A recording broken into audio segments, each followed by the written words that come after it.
Bernard rencontre son monde, c'est né de mon besoin d'entrer en contact authentique avec les gens de Montmagny, Lillet, Kamouraska, Rivière-du-Loup. Vous le savez, je suis en amour avec mon coin de pays et ses gens.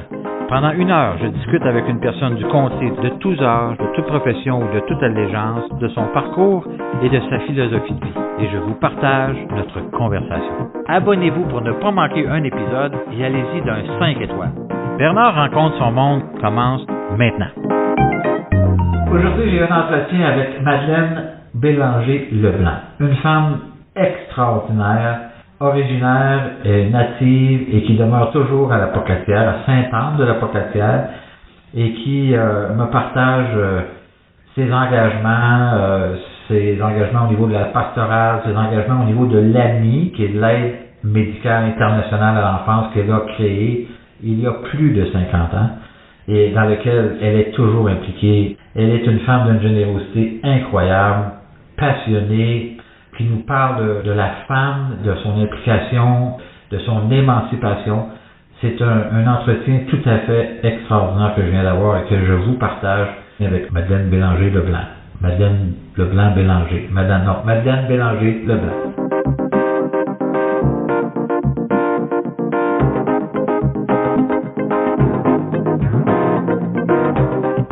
Alors, tu m'amènes où, là? Je t'amène de toutes sortes de places, partout. On va parler de la région, la Pocatière, l'enseignement, le collège, toutes sortes d'affaires, les projets, bien sûr, de l'AMI, qu'est-ce qui t'a amené vers l'implication aussi à ce niveau-là, le genre de projet que vous avez fait, les discuter, rencontrer, les relations avec le gouvernement, toutes sortes d'affaires. OK. Ensuite, on peut aller à l'AMI beaucoup, à la pastorale, à la radio, oui, à ma absolument. famille. On fait un tour d'horizon. OK. Alors, j'y vais en toute confiance avec toi. Écoute, Madeleine, on fait ça en toute simplicité. Là. Alors, allons-y. Alors, aujourd'hui, j'ai l'immense plaisir de recevoir Madeleine Bélanger-Leblanc de La Pocatière. Bonjour, Madeleine. Bonjour, ça va bien? Ça va très bien et je suis tellement heureux de t'avoir comme personne invitée. D'ailleurs, je te remercie d'avoir accepté mon invitation. Madeleine, on se connaît depuis j'ai 59. Je pense que ça fait 59 ans qu'on se connaît. Pas tout à fait, mais ça fait un bon bout. Ça fait longtemps qu'on se connaît parce qu'évidemment, tu as connu mes parents, tu as connu ma famille, tu as enseigné à la Pocatière. En fait, je vais commencer le début. Tu es originaire de où, Madeleine? Moi, je suis née à Sainte-Anne, la Pocatière, en paroisse. Je suis l'aînée d'une famille de 16 enfants, carrière d'enseignante et de toutes sortes d'autres choses. Vous demeuriez dans le rang des... Est-ce que c'est le rang des femmes ou le troisième rang? Non, c'est sur la 132. C'était la route 2 dans le temps, maintenant c'est la 132, oui. Une des maisons les plus anciennes de la Pocatière, là, c'est la maison de Pierre, presque à la limite de Saint-Roch-des-Aunais. Oui, la belle grande maison. Oui, tout à fait. Là, le Rocher de Pierre. Oui. Moi, je suis allé à l'école avec ta sœur. Claire? Oui, Claire, oui, c'est ça. Oui, à l'école secondaire.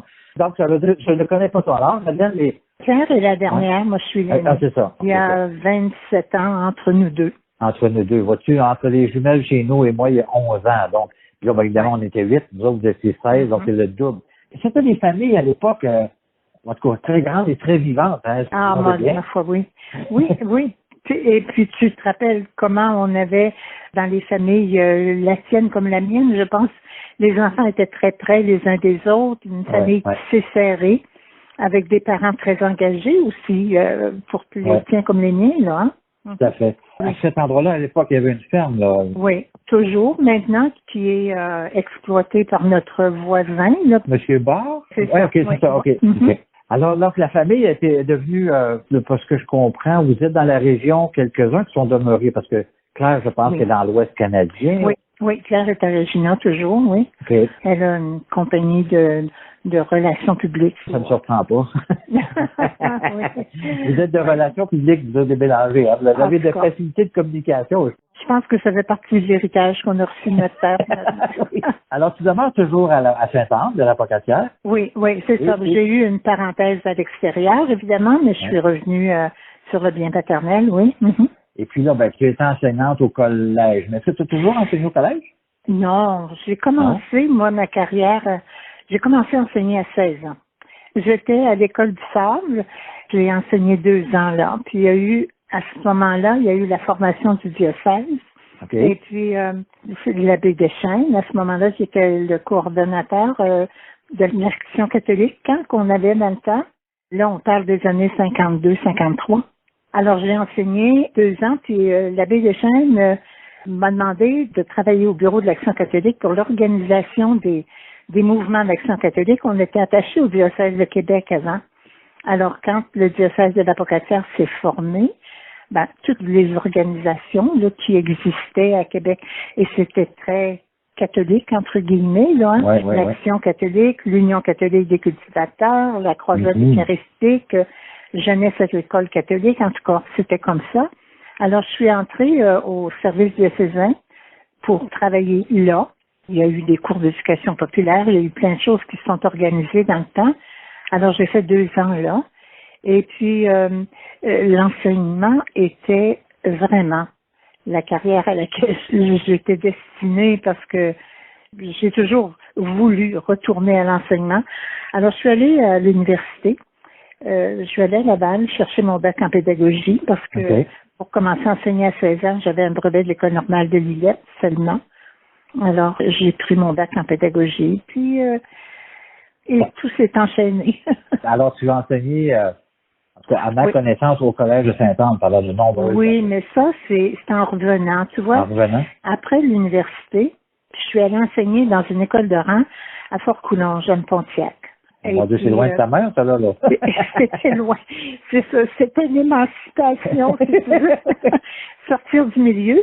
Non, mais il y avait là-bas un défi intéressant parce que je m'en allais dans une partie beaucoup influencée par l'anglais, hein, le Pontiac était bon. Et puis Fort-Coulonge est un super beau petit village francophone. Et le Fort-Coulonge et Davidson étaient voisins. Donc, j'étais engagée pour enseigner à Fort-Coulonge dans une école de rang. Il y avait là juste première à 6e année. Donc, pour moi, c'était une toute petite classe parce que ici, au Sable, j'avais première à 7e. Puis la 2e année, j'enseignais. J'ai même préparé au brevet de 9e année 2 élèves. C'est drôle, Madeleine, mais c'est drôle que tu dises que j'enseignais de la première à la 7e année. Quand on pense qu'aujourd'hui, tous les jeunes sont divisés par classe, on ne pourrait pas mixer les classes. C'est quand même incroyable l'évolution éducationnelle qu'on a vécue depuis 50 ans, 60 ans, c'est fou. C'est incroyable. J'ai eu la chance de connaître ce régime-là. Et puis, j'ai vécu l'évolution du système d'enseignement parce que à Fort-Coulonge, j'ai été enseignante dans des classes qui étaient d'abord une classe rurale, 6 divisions, et puis l'année suivante, au village, ils ont centralisé. Donc, on a organisé des autobus à ce moment-là, hein, et je suis allée enseigner en ville, et là, au village, et là, j'avais une division. J'ai dit, mon Dieu, qu'est-ce que je vais faire pour occuper ces élèves-là? Juste une classe, alors que on était habitué d'enseigner à plusieurs divisions en même temps. Oui. Puis là, j'ai rencontré mon mari à Fort-Coulonge, donc j'ai épousé Louis là-bas. Ça durait ici à l'Apocatière, mais on est retourné vivre là-bas. Et tu vois, la vie nous charrie des fois, des circonstances. Tu sais que mon père est mort tout jeune, hein? Mon père est mort en 66, donc il n'y avait même pas 60 ans. J'étais l'aînée, je t'ai dit au départ, alors il y avait derrière moi 15 enfants. Le bébé avait 3 ans, et puis il n'y avait pas de relève sur la ferme. On est nombreuses, les filles au début, là. Alors il n'y avait pas de garçon pour prendre la relève. J'avais un frère, le 4e de la famille, qui faisait ses études pour devenir avocat. Alors, à un moment, un été, les enfants, les plus vieux, là, ceux qui me suivent, sont venus me voir, puis sont venus nous voir à Fort-Coulonge. Et on n'avait pas d'enfants à ce moment-là. Puis ils nous ont proposé de venir prendre la ferme pour permettre à la famille de rester ensemble. Tu vois, en 66, c'est qu'il fallait séparer les familles, hein, encore à ce moment-là, parce que les services sociaux permettaient pas c'était pas ce que c'est aujourd'hui. Alors, il aurait fallu probablement que moi, je prenne des enfants, puis qu'un autre oncle, en tout cas, hein, j'étais l'aînée. Mais tu parlais de ton père qui était décédé, mais ta mère était toujours là. Ma mère était là. Oui, ma mère est restée jusqu'en 96. Okay. Donc, on est revenu à la Pocatière parce que mon mari, ça l'intéressait de reprendre un troupeau laitier. Et puis, bon, alors on fait ce qu'on a pu ici. Et c'est en revenant ici à la Pocatière que j'ai repris l'enseignement, d'abord au secondaire public jusqu'en 74. On est revenu en 67. Mais est-ce que ton mari avait à l'époque de l'expérience dans l'agriculture? Ou... Ah oui. Ah, oui, OK. C'était son ambition. Ça a été son ambition d'avoir ici des trophées aux expositions. On a eu des animaux qui sont allés à Saint-Hyacinthe, qui ont été pris par le centre à Saint-Hyacinthe. Tout. Okay. C'était vraiment sa fierté. Et puis, il a agrandi la ferme de 90 acres à 300. Puis bon. Alors, on a eu quand même une vie très intéressante ici, oui. Ouais. Est-ce que vous avez eu des enfants là-dedans? J'ai eu une fille biologique, oui. Okay. Une fois revenue ici à la Pocatière, et j'ai accueilli 3 jeunes réfugiés cambodgiens pendant la guerre. Dans votre famille, oui, tout à fait. Mm-hmm. Avec, si je ne m'abuse, ce processus d'adoption a été fait. Oui, Marcel Roy qui avait mis Marcel Roy, à ce moment-là, oui. Alors, tu vois, l'AMI, moi, j'ai incorporé l'AMI. On en a fait un organisme légal en 73. L'AMI qui est l'aide médicale internationale à l'enfance. Oui. C'est bien ça, oui. Alors, c'est ça. À ce moment-là, j'étais toujours enseignante à la polyvalente, c'est-à-dire au secteur public, et je suis passée au privé, au collège, en 74. OK. On a vraiment incorporé en 74 pour faire un organisme légal. Et donc, vous avez adopté ces 3 Cambodgiens? Oui, un après l'autre. Le premier est arrivé chez nous en 77, le deuxième en 79 et le troisième en 81. Quel âge avait-il à l'époque? C'était tous des adolescents de 12, 13 ans, puis même 14 ans. Okay. Le processus était parce que c'est pour la guerre au Cambodge à ce moment-là? Oui, c'était toujours la guerre. Le conflit là-bas s'est terminé en 75, tu vois. Oui, OK, c'est la guerre du Vietnam, c'est ça? Oui. Puis ils étaient réfugiés, tous les 3 étaient réfugiés en Thaïlande, dans des camps différents. Alors, c'était une des missions de l'AMI. OK. Bon, ça a toujours été de s'occuper des enfants, tu le sais. Ça a toujours été leur éducation, les soins de santé, sur beaucoup l'aide aux enfants qui étaient seuls avec une mère. Et on comprend que dans les camps de réfugiés, la mentalité Vietnam sud-asiatique, là, avait été de sécuriser les enfants. Donc, il y avait dans les camps de réfugiés plusieurs enfants orphelins, c'est-à-dire sans famille, sans parents, regroupés, protégés un peu par les Nations Unies, mais il n'y avait pas d'individualité, si tu veux, là-dedans, c'était par groupe, là. Alors, dans les camps, on avait des contacts avec par les missions étrangères de Paris, et puis on acheminait de l'aide aux enfants, bon, que ce soit en termes de jeux, en termes de nourriture, de soins, parce que fallait pour certains, soigner des blessures, toutes sortes, et puis, essayer d'assurer une forme d'encadrement un petit peu aussi. Madeleine, est-ce que l'aventure de l'AMI, qui était déjà débutée, si je comprends bien, par M. Roy, est-ce que ton intérêt pour le développement international, et particulièrement celui des enfants, t'est venu avec la cause de l'adoption ou c'était déjà quelque chose, un engagement qui t'était déjà approprié ou? Je vais te faire sourire parce que mon ambition a toujours été de travailler en mission. OK. Bon. Et puis, quand j'ai mûri un peu, étudié un peu, là, l'école normale, on rencontrait des missionnaires qui venaient d'extérieur. Et puis que j'ai appris comment c'était hasardeux, qu'il y avait dans ces pays-là des insectes qui pouvaient te piquer puis qui étaient mortels. Il y avait des serpents. C'est ridicule que je te dis là, mais je me suis dit, c'est pas pour moi, ça, je suis trop... Il y avait des guerres dans certains pays. Absolument, puis j'étais peureuse. Alors, j'ai carrément décidé d'aider autrement. Ceux qui étaient là-bas. Donc, j'avais un oncle, un frère de maman qui était missionnaire au Vietnam depuis septembre 1935. Oh my goodness, OK. Parti quelques mois avant ma naissance. j'ai toujours eu de l'intérêt pour ça. Et quand j'ai rencontré Marcel, et que je connaissais pas d'avance, mais que j'ai rencontré là, et que j'ai vu ce qu'il faisait de travail là, je l'ai convaincu de me laisser aller faire une organisation qui soit légale, qui nous permette de développer, de s'adresser à plus de monde et puis de vraiment d'impliquer les gens dans cette cause-là, sauver des enfants. Ah oui. Bon, alors c'est comme ça que l'AMI légale est née. Là, je l'ai incorporé, travailler à l'incorporation. Dans ce temps-là, Marcel voulait pas s'occuper de ça du tout. Pas du tout. Les choses avec le gouvernement, c'était pas dans son ADN, pas du tout. Ouais.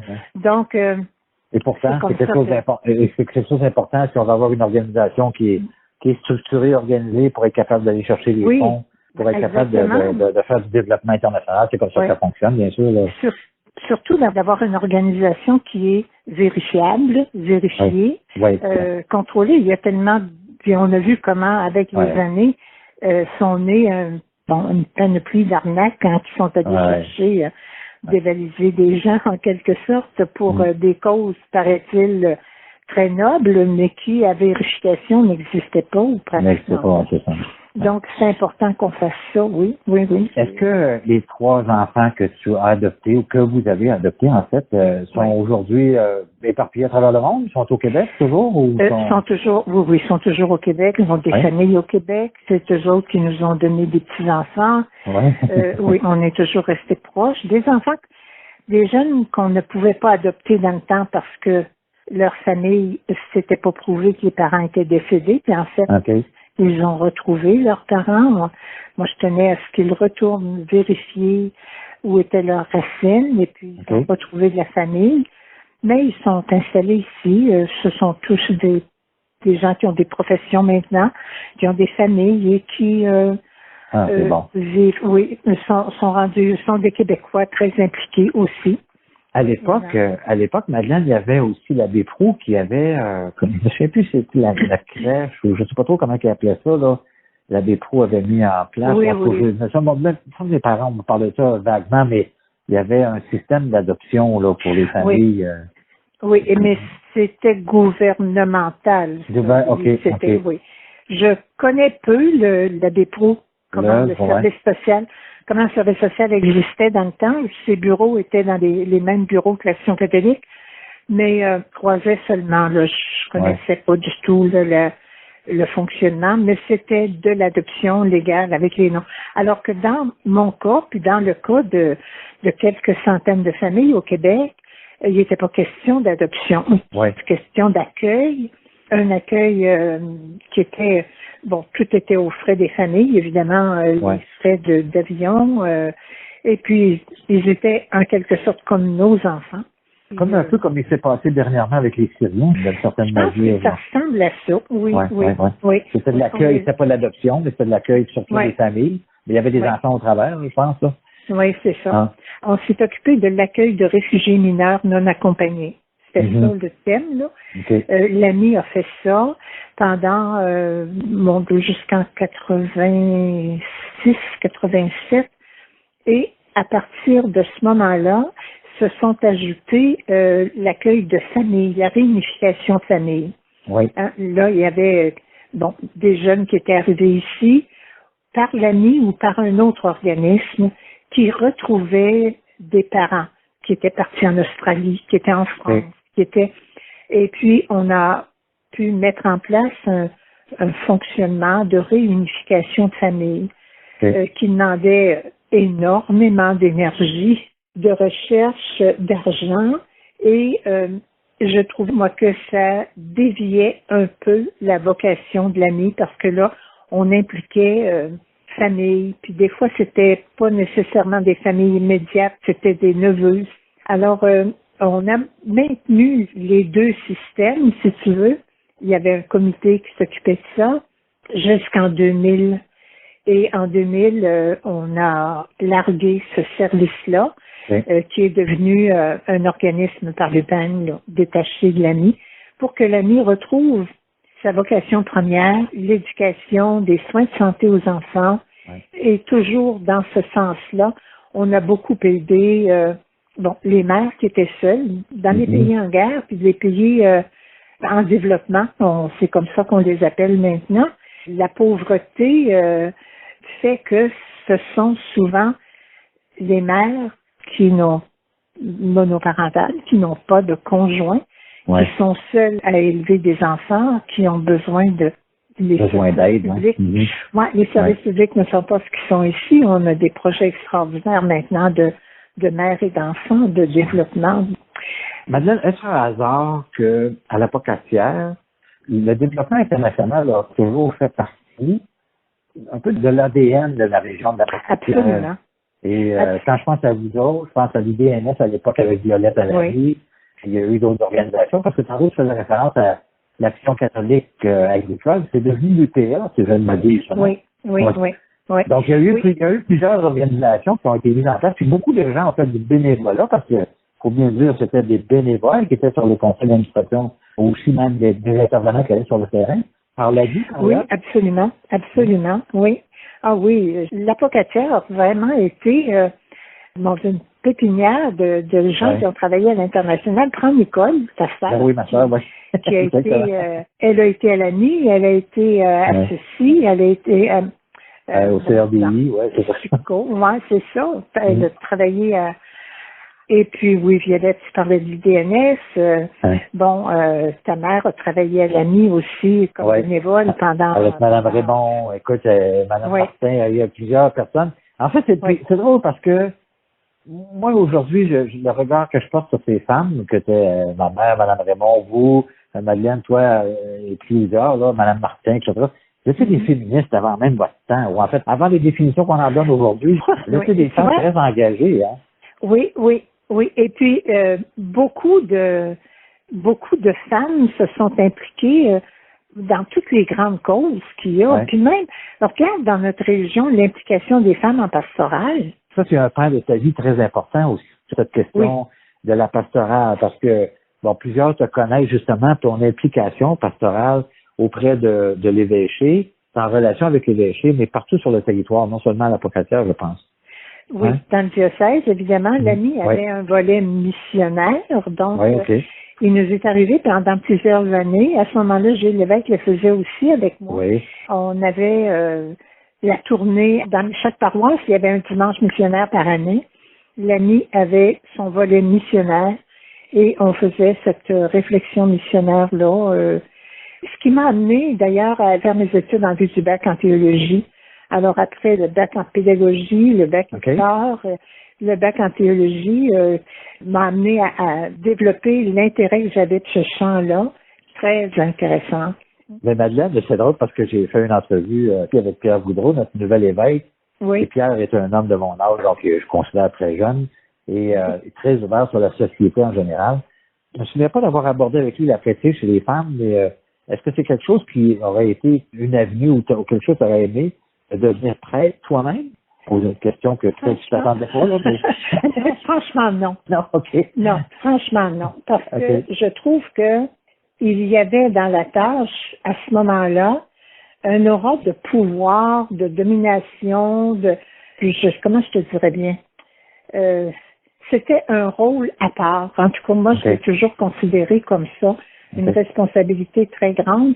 Et puis, je me dis que, en tout cas, moi, je me voyais comme femme beaucoup plus... accompagnatrice ou... oui, dans un rôle effacé. Moi, je pense que les plus grandes influences viennent dans ces positions-là de service, d'être proche des gens. Puis, Encore aujourd'hui, on sent la présence, en tout cas, moi, je le vois, là, par différentes actions qui sont prises sur le territoire. Mais évidemment, le catholicisme s'est effacé un peu avec le temps, qu'on le veuille ou non. Là. Moi, mes enfants sont baptisés, mais mes petits-enfants ne le sont pas. Il y a une évolution, en fait, qu'on la considère étant positive ou non. Il y a comme une évolution dans la relation qu'on a avec le catholicisme ou avec les religions en général, je pense, au niveau des jeunes d'aujourd'hui. Est-ce que tu crois qu'il pourrait y avoir un retour du balancier à un moment donné? Je ne sais pas si ce soit un retour du balancier. Non, faudrait pas. Faudrait pas que ce soit un retour à ce qui était. Je pense que il y a une compréhension nouvelle de la foi qui s'installe et qui se vit. Je pense que c'est une période d'évolution qui déçoit ceux-là qui pensent à organisation, structure, ce qui paraît. Ce qui compte dans la foi catholique, c'est ce que tu vis, c'est ce que tu portes en toi. Mm-hmm. Alors, c'est ce dont tu es capable de témoigner, de bonté, d'attention aux autres. Écoute, quand on regarde le vrai sens de notre foi catholique, c'est l'Évangile. Mais comme je te dis, on retrouve chez les jeunes qui, comme chez toi, probablement, sont des personnes honnêtes, généreuses, impliquées, attentifs aux autres, s'occuper de la justice, de l'égalité, du respect les uns des autres. Ce sont des valeurs humaines, mais aussi qui sont inspirées par quelque chose qui est plus grand que l'humain. Tu parlais tout à l'heure que tu avais reçu de tes parents la facilité de communiquer. Pour ceux qui écoutent la radio le dimanche matin, ils savent que tu es une excellente communicatrice parce que tu animes une émission depuis je ne sais pas combien d'années à la radio le dimanche où tu parles justement de cette communion-là avec de la communauté ensemble. Ça fait combien d'années que tu fais ça, déjà? J'ai commencé d'abord à la TV communautaire. Il y avait l'émission Il est une fois, bon, FOI, non pas FOIS. Et puis, quand la télé communautaire a fermé, c'est Choc, c'est la radio qui a récupéré l'émission. Après la messe du dimanche matin, aussi à un moment donné, la radio a cessé de retransmettre la messe. Après qu'on a cessé ça, il y a eu une émission de 15 minutes. J'ai commencé en 2003, je pense. Oui. Après, il est une fois, on a pris Voix de vie à Choc. Puis là, ben mon Dieu, je sais pas quand est-ce qu'on pourra refaire le long escalier qui nous mène au studio de Choc, si tu connais. Oui, oui, tout à fait. Comment, justement, parce qu'évidemment, la pandémie est venue jeter un grand manteau de plomb là, sur beaucoup d'événements, sur d'activités, de rencontres, etc. L'espèce de folie qui entoure toute cette pandémie-là. Autant la communication est omniprésente dans nos vies, autant on a l'impression actuellement qu'on ne communique pas ou peu les uns avec les autres. Mais la qualité de la communication est pas tout le temps présente. Je pense que les réseaux sociaux déforment notre besoin de communication. On a l'impression qu'on lance sur les réseaux sociaux, ça rejoint tout le monde. Et c'est devenu, avec la pandémie, c'est devenu un lieu de défoulement. On lit là des choses incroyables. Et en tout cas, il faut faire le ménage et masquer des commentaires des fois qui sont blessants. Autant c'est d'une utilité. Tu sais, on a parlé de l'ami tantôt qui a continué de rejoindre ces gens, qui a continué de faire marcher ses projets à l'étranger à travers ces communications-là, le Zoom pour nos réunions mensuelles, bimensuelles maintenant, parce que, étant donné que les activités ici sur le terrain sont moins plus difficiles à organiser également, quoique on y arrive quand même. Est-ce que tu es toujours présidente de l'AMI ou? Oui, je fais des farces avec ça. Je suis beaucoup plus une potiche, mais en tout cas, oui, je suis toujours présidente du conseil d'administration. Le bureau, le siège social est à Québec. Il y a un directeur général extraordinaire qui fait le travail. On a des administrateurs intéressés, toujours une belle équipe de bénévoles, des responsables de projets. Et on est capable, grâce à Zoom, grâce à Messenger, de communiquer, de suivre nos projets qui se font actuellement au Rwanda. C'est en temps réel, pratiquement. Hein? Ben, pratiquement, oui. L'AMI a toujours été un organisme qui a développé des projets à partir des gens du terrain. On n'a pas de bureau là-bas. Les organismes ont un siège social à l'étranger aussi, on dirait. Hein? Il y a des Québécois qui travaillent là-bas sur le terrain, mais pas nous autres. On va former des responsables des projets et on continue à distance de les accompagner. Partout où il y a des projets qui vivent, là, qui se développent, les gros projets actuellement sont avec le Rwanda, puis avec la Bolivie en Amérique du Sud. Là, Vous avez des projets actuellement dans combien de pays? Les gros projets là, qui marchent, c'est vraiment au Rwanda particulièrement. Les autres sont en pause actuellement. Madagascar, il y a eu des choses. Avec Haïti, il y a un développement intéressant, mais là, c'est au niveau des écoles, l'éducation des enfants. Ça ne doit pas être facile avec Haïti, encore une fois. C'est toujours tellement compliqué. Oui, au niveau des communications, au niveau des... Tu vois, le système de familles jumelées, là, famille d'ici, famille là-bas, pour aider des enfants, pour supporter des écoles, on ne peut plus utiliser la voie de la poste, par exemple. Alors, il faut que tout se fasse par Internet, les transferts. Il n'y a plus de courrier qui circule pratiquement avec Haïti, c'est plus difficile. Un aussi grand problème d'organisation, c'est incroyable. Moi, j'ai jamais réussi à comprendre. Tu sais que ma soeur Nicole a demeuré là, mon beau-frère Jacques a travaillé pour Desjardins International, qui a été impliqué d'abord dans la mise en place de caisses populaires, etc. Et au moment où on se parle, c'est encore c'est une guerre civile actuellement, pratiquement. Là. Comment vous réussissez à vous intégrer à l'intérieur de ces conflits-là qui sont pratiquement permanents, là, presque? Oui, je sais pas, on arrive à s'infiltrer par des personnes qui sont sur place et on n'essaie pas d'être trop visible. Okay. Je pense que c'est la meilleure façon. L'AMI a ça de caractéristique de rejoindre du vrai monde, là, de pas passer par des organisations, puis de trop d'administratifs puis de couches d'administration qui fait que quand tu arrives au bout du compte, parce qu'il y a déjà eu une étude qui est sortie qui disait que 80% de l'argent qui s'en allait en développement international restait au Canada. Moi, j'ai tombé sur le cul quand j'ai entendu ça. Il y avait 20% de l'argent qui s'en allait véritablement pour aider les gens sur place. C'est incroyable. C'est encore vrai, là, quand on regarde ça dans les organismes plus modestes, peut-être pas, là, mais ceux-là qui ont grande tribune, oui. Donnons-nous juste la peine de relever les salaires dans les ONG, des postes dirigeants, du nombre d'employés dans un bureau. C'est vrai que ça prend une gestion serrée ici. Ça prend du monde, puis des compétences pour gérer ça, pour pas dilapider, puis... Mais mon Dieu, quand on travaille dans un organisme de service, on n'est pas là pour s'enrichir, là. C'est beaucoup de réserve aussi, personnellement. Tu sais, au fil de l'histoire, l'AMI a rejoint des enfants, a rejoint des femmes, des mères dans 25 pays au fil des années. Évidemment, on a restreint.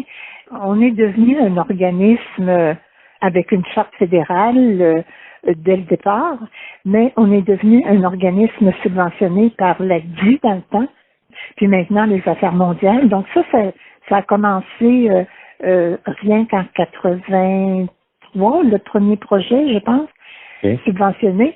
Mais l'AMI a opéré jusqu'en 2000 sans salaire. Personne n'était payé. Personne touchait un salaire. On n'avait même pas de compte de dépenses pour nos voyages, tu sais. Et puis, tu serais surpris de voir encore notre équipe, la petite équipe qui fait évoluer l'AMI maintenant. Les frais administratifs sont minimes, les frais de salaire et des gens engagés, des gens dynamiques, des gens qui aiment la cause.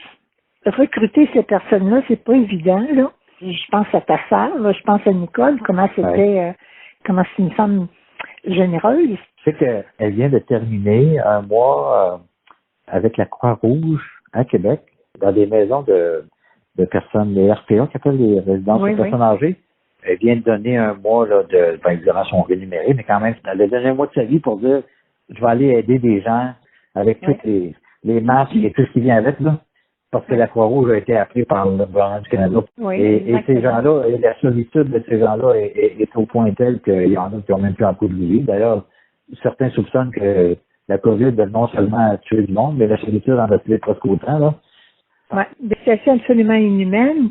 Mais quand on regarde, est-ce qu'il y avait moyen de... Personne n'avait vu venir une catastrophe de même. Bon, j'écoutais encore ce matin le témoignage d'une personne en France qui parlait de comment c'est encore pour eux autres là, dans certaines régions. Évidemment, on parle pas de la région parisienne puis encore, là, mais je veux dire ça. C'est vraiment difficile avec les variants en plus. Je trouve ça décourageant. Il y en a qui résistent, qui veulent rien savoir, contestent tout ce qui est décidé. C'est des drames humains qui sont terribles à vivre là, ici. Quand je regarde, par exemple, au Rwanda, où on suit beaucoup à cause de la grosseur des projets là-bas, on dirait que le côté humain, c'est la pauvreté qui vient à bout d'eux autres. Dans plein de régions, il y a des usines qui sont fermées parce qu'il y a eu beaucoup de malades. C'est vrai parce qu'on n'entend pas beaucoup parler de la pandémie, par exemple, en Afrique. Bon, évidemment, moi, j'ai compris que il semble que l'Afrique, ils ont vécu d'autres pandémies bien avant nous, là. Puis on semble avoir une résistance un peu plus grande par rapport à ça. Est-ce que c'est le cas, d'après tes informations? Je pense qu'il y a une sorte de... Comment je dirais bien ça? Ils n'ont pas de réseaux sociaux, eux autres, pour partager la haine, le désespoir et tout ça. Ouais. Mais il y a une résilience, une soumission à ce qui est. Je le sens, là, parce que je voyais, là, sur le site de l'AMI, il y a des blogs qui viennent de là-bas où est-ce que on nous montre, là, en agriculture, ce qui est laissé et qui se détériore parce que les travailleurs sont plus là et tout ça. Évidemment, ça doit être dramatique pour eux autres aussi. Mais c'est des gens qui ont vécu des guerres. Nous autres, on a été gâtés tout le temps, là. Hein? Alors, quand quelque chose de même nous frappe, on est jeté à terre. Alors, pour ceux qui ont connu des déportations, des déplacements, qui ont été obligés de se réfugier dans d'autres pays, dans d'autres régions, qui ont vécu la misère, puis qui vivent dans la pauvreté puis la faim souvent, ben, une affaire de même, c'est juste quelque chose qui s'ajoute à ce qu'ils connaissent, hein? Est-ce que, Madeleine, tu as eu l'occasion de rencontrer le général Dallaire? Tu sais qu'il demeure à Saint-Roch-des-Aulnay. Oui, ben, je sais bien qu'il demeure à Saint-Roch-des-Aulnay. J'ose pas aller frapper à sa porte. Mais je vais aller chercher, on va aller cogner à sa porte. Il connaît bien le Rwanda, comme tu sais, il était... Mais oui.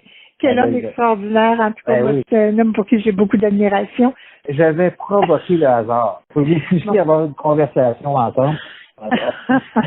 Ah oui, c'est un type extraordinaire qui a vécu des choses extraordinaires sur le terrain, qui a connu l'impuissance devant la catastrophe qu'il y avait là. Il savait où est-ce qu'étaient les solutions, puis il n'a rien pu faire. Et puis il est sorti de là. Des blessures. Exactement. On n'a pas idée des souffrances que des reniements humains comme ça peuvent causer, là. En termes d'implication sociale et humaine, j'aurais pas du tout de misère à te comparer à lui dans la mesure où tout ce que tu as donné, parce que l'année a pas eu 50 ans, si je ne m'abuse l'an dernier, mais vous n'avez pas pu le célébrer, hein, je pense. Oui, une célébration qui s'étire parce que ce qui avait été prévu n'a toujours pas eu lieu. Qu'est-ce que tu veux? Même notre Assemblée générale l'année passée s'est faite dans une salle immense avec des personnes choisies, là. Il a fallu demander des inscriptions puis s'assurer qu'on ne dépassait pas le nombre. Mais quand même, il y a ça d'heureux, on est capable de rejoindre nos gens. Je disais donc que ton implication sociale depuis plus de 50 ans maintenant est absolument spectaculaire et c'est tout à ton honneur. Pour moi, tu fais partie des personnes qui ont forgé qui nous sommes. Si tout le monde avait fait ce que tu as fait, Madeleine, là, le monde serait meilleur aujourd'hui. Mais sais-tu, j'ai pas eu l'occasion de le mentionner, mais je dis, je repense à ta participation à l'AMI au début des années 80, quand la distribution de la revue saisonnière qu'on avait de l'AMI. Écoute, puis j'ai été te voir, tu commençais, toi, là, l'apocataire, puis tu as publié quelques numéros complètement gratuitement, puis ça a donné une chance extraordinaire là, avant que... C'est les liens et la confiance, puis tout ça, ça se développe. Il faut que ça se travaille. Moi, évidemment, quand je parle de liens régionaux, de liens locaux, je veux dire, la confiance que moi j'avais en toi et ton organisation, déjà à ce moment-là, je savais que vous étiez solide, que vous étiez bien implanté, que vous aviez une belle vocation, une vocation tout à fait louable. Puis je reviens là-dessus parce que sans trop, se péter les bretelles, la région de l'Apocatière, la ville, est un endroit en ébullition constante. Si on prenait les gens qui sont ou bien venus étudier à l'Apocatière, ou bien qui sont originaires de l'Apocatière et maintenant partout dans le monde, mais toute la question de l'éducation qui est venue de la présence de l'Église, essentiellement, avec la naissance du collège, dans ce cas, pas loin de Salvant, c'est quand même incroyable, tous les dérivés de ce qu'on vit aujourd'hui par rapport à ça. dans un milieu aussi petit que celui de la Pocatière. Oui, oui. Il y a eu définitivement de l'engagement désintéressé. Je trouve que ce qui a donné à la Pocatière ce mouvement-là, évidemment la présence de prêtres, puis ceux avec qui j'ai travaillé aussi. Les l'abbé Lamonde de ce monde, là, c'est des gens extrêmement intelligents, là. C'est ça, un milieu de culture et d'éducation très poussé. Je pense aux grands hommes qui sont passés par des études au collège. La liste est longue. C'est comme ça. On dirait qu'il y a eu une authenticité chez beaucoup de gens là, qui s'engagent et qui travaillent ici. Ça a du poids, ça change quelque chose, ça donne une couleur à la vie dans notre région. Puis, je suis naturellement optimiste. Je vais revenir, Madeleine, rapidement sur Monseigneur Pierre Boudreau.